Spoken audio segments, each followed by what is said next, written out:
For over 10 years now, the Nissan Cube has thrived as one of Japan's favorite little city cruisers. And while small, boxy Asian imports like this Scion XB and the Honda Element, and most recently the Kia Soul, have scored well with U.S. buyers, the Cube has stubbornly stayed away, content with the Japanese market.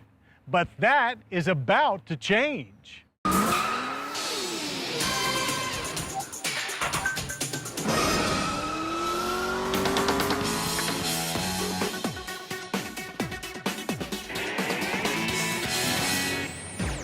The battle of the boxes is being joined by the third generation 2009 Nissan Cube, so North American buyers finally get to see what all the hype is about.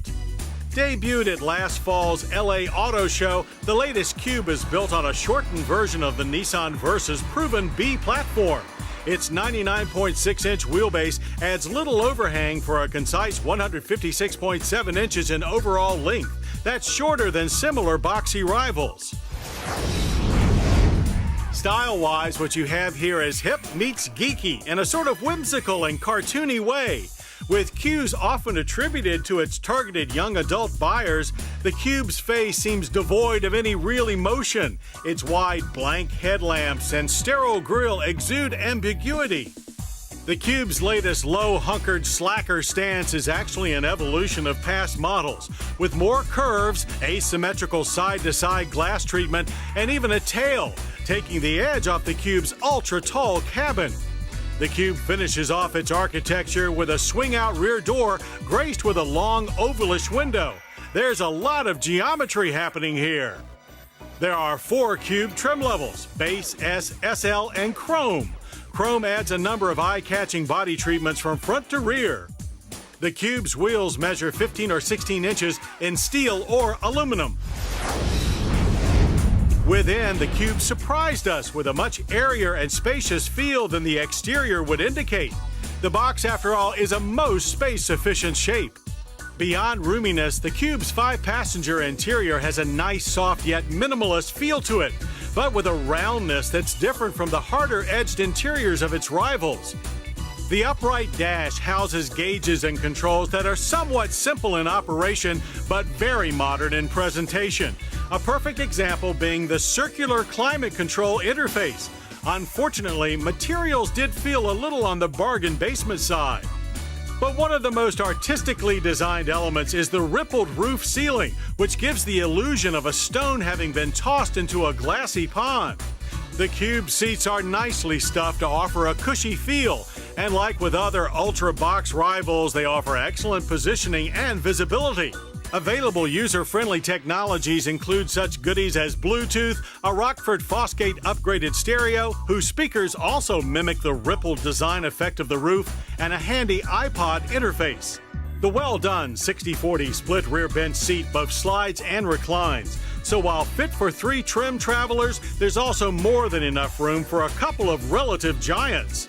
But open the tail door, which swings away from the curb for safe loading, you'll find only a stingy 11.4 cubic feet of cargo space with all seats in use. That's a good deal less than rivals. But fold the second seat and the Cube redeems itself with a solid 58.1 cubic feet of space. For power, the front drive Cube uses the Versa's 1.8-liter i4 with 122 horsepower and 127 pound-feet of torque. We found it provided plenty of spunk for everyday commuting. There's a choice of 2 transmissions, a 6-speed manual or CVT automatic. Fuel economy ratings are 24 city, 29 highway with a manual, and 28 city, 30 highway with the CVT automatic. We beat that with 34.1 on regular gas. Appropriately for any city car, we first drove the Cube in and around the vibrant streets of Miami. Its front strut rear torsion beam suspension yielded a comfortable ride and was adequately responsive, but no handling star.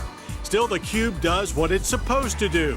It shines in tight, slower-moving city traffic due to 2 things: concise size and its small 33.4-foot turning diameter. With its light-touch electrically assisted steering, the Cube is a U-turn champ. In faster traffic, the boxy shape takes its toll in wind noise and crosswind stability. Driving aids like stability and traction control, as well as ABS with brake assist for the disc drum layout, are standard.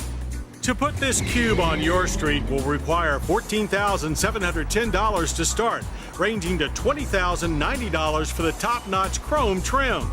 Like the Scion XB and Kia Soul, a thick catalog of dealer-installed accessories will be available. The 2009 Nissan Cube is a cool little people mover that's been buzzing around Japan for over a decade.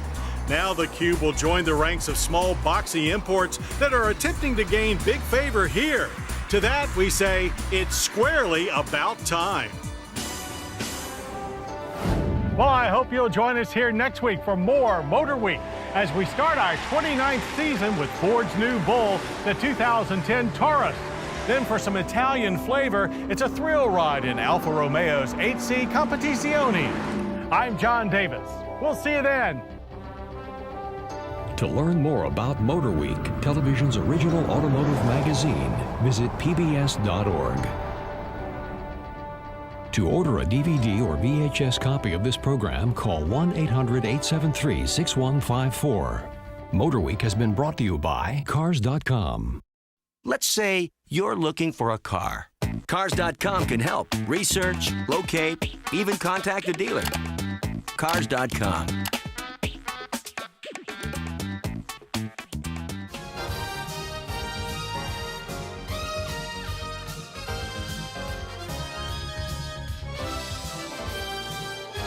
This program was produced by Maryland Public Television, which is solely responsible for its content.